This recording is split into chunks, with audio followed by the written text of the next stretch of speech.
I'm passionate about science, but we need to bring it down to size.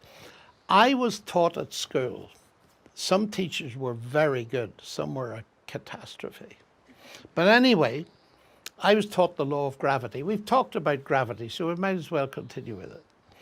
But in my naive understanding and that of my teacher, the law of gravity explained gravity. I was an adult before I discovered, to my infinite surprise and delight, the law of gravity does not explain gravity.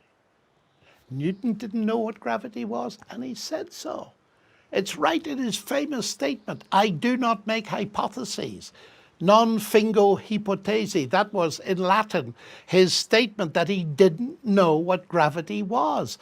But he did know that he got a wonderful mathematical description of something that enabled you to do brilliant calculations. Now, we're in the situation, I often say to people, what is an explanation? What is the scientific explanation? And of course, the naive thing is, that's the explanation. We don't need anything else. We don't need God. I say half a minute. The law of gravity, what does it explain? Gravity? No. No. In fact, Richard Feynman will tell you, nobody knows today what gravity is. Nobody knows what energy is. This is, I remember you saying that the last time we were together. Ask someone, ask a scientist who works with energy at the highest level, what is energy? The idea, I mean, to me as a layman, that scientist really has no answer. Yes.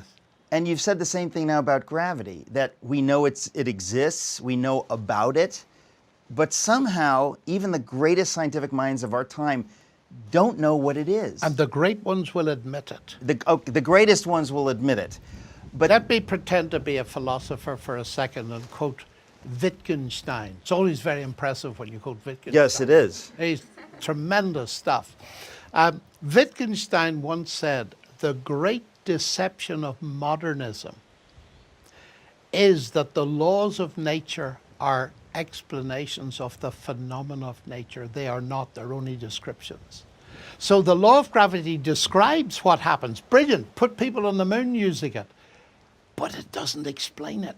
So even in science itself, explanation is rarely complete. Yeah. So what people now have to face is explanation is rarely complete, even on its own terms. Secondly, science cannot explain everything.